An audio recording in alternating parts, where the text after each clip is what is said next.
Hey YouTube, LJ Campbell here with another video on my 2015 Jetta GLI. Just wanted to do a video for you guys on my custom gauge install. As you can see, this is the boost gauge on the steering column.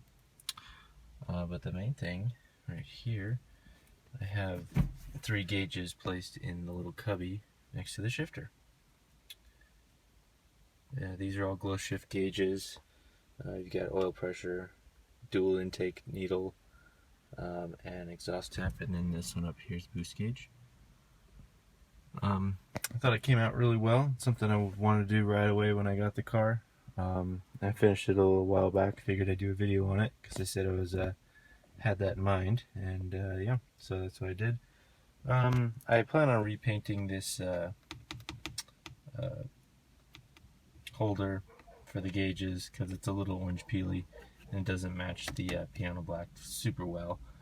You can see it better on camera. In person you can't really tell too much unless you're up close. But yeah, these are glow shift gauges, so you can change the color on them. They're 7 color LED. I have them set to the white right now to match the dash, but yeah. Very involved process. I actually did have to cut out part of this plastic here on the back side to fit the brackets, but all the wiring is soldered, and I have it hooked up to the fuse panel with that add a fuse for the power. One other thing I wanted to mention about adding the gauges in the cubby here is that behind here is usually your 12 volt power outlet slash cigarette lighter thing, and also auxiliary input to the stereo via the headphone jack, and those get covered up, so I didn't want to completely delete those. So instead what I did is I would only ever use that 12 volt to either to charge something USB, mostly my phone. So what I did is I added this USB right here. It basically plugs into a USB charger that is still plugged into the 12 volt socket back there. It's just underneath now. So you have ability to charge USB devices there, as well as this auxiliary input connects up to the one that's behind there. Basically just relocating both of these, and they fit perfectly in these little cutouts since they're empty anyways. These are available on ECS Tuning. I highly recommend them, even if you're not putting anything there. It's just cool to have these here right away and accessible. This third slot, I eventually will put a button for the water methanol injection on-off switch, basically, because ECS Tuning also has one for that, and I will eventually put that there. So yeah, just wanted to tell you about that too. In the engine bay, I'll show you how I have them hooked up and where I have them hooked up at.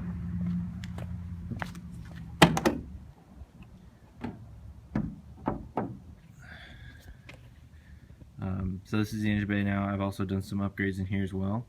I've added a cold air intake, cover for the battery box in this cover here, and a few other things. I'll do another video on those. But here's the oil pressure sender. I used this adapter from 42 Draft Designs, and it's a little T type adapter. There's also another port in case you need to add oil temperature sensor, but there's already one built in the car, so I don't need to add that. But here's the stock oil pressure sender, just for the dummy light, basically.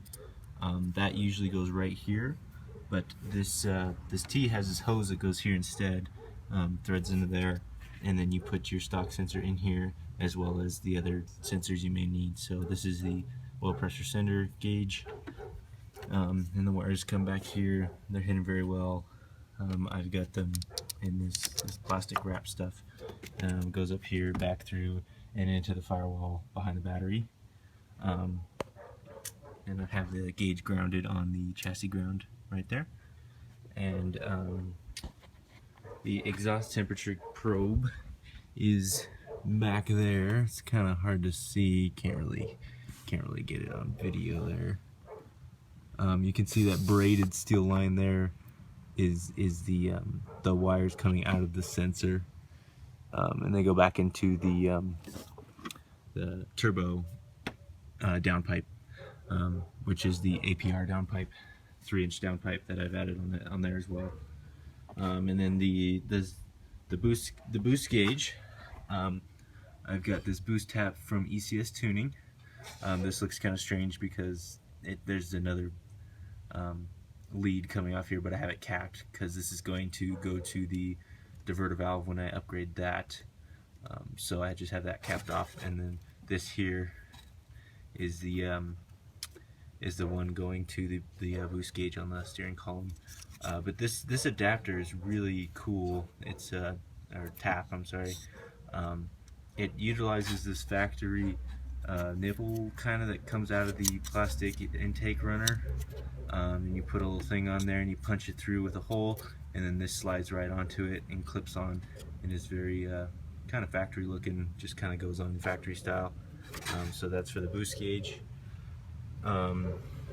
So yeah, that's the boost gauge, the exhaust temp gauge, and the oil pressure gauge. The other one is the air intake for the turbo, hot side and cold side of the intercooler.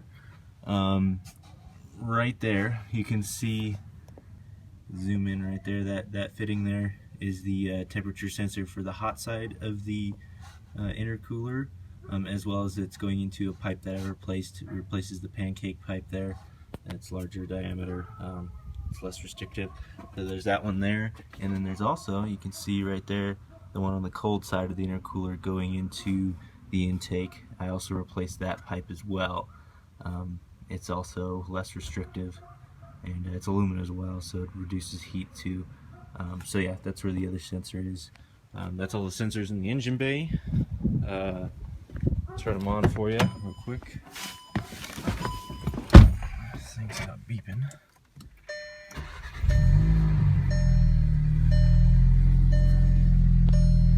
So that's them working. They're all hooked up. Get your oil pressure, exhaust temperature. It rises a little slower, but it is also working. And then your two intakes. I just started the car. I haven't driven it in a few hours, so both the needles are going to read the same temperature for a while. And then your boost gauge. So I was actually surprised the stock boost pressure is very close to 15 psi. I have hit 15 psi 2 or 3 times. That's its peak, but at most full throttle it's about between 12 and 14 psi, so it's a lot higher than I thought the stock boost pressure was, which is cool. And that's why it has a lot more horsepower than the 1.8 turbos, since it's a 2.0. So yeah, that's it there. I think it's a pretty clean install. I think it's a perfect location for 3 gauges there, and then I always wanted the boost gauge to be more visible, so right here is good as well. This bracket is also from ECS Tuning, this pod. I don't have it completely secured on there, so you can take it off. You can just see there, but it really doesn't go anywhere while you're driving. It doesn't really vibrate, doesn't really get in the way, so I didn't want to glue it down or really screw it down, because then you'd have visible screws on the sides. So I just left it like that, and that's how it works fine for me. So yep, that's everything there. Thanks for watching. Let me know what you think, and subscribe.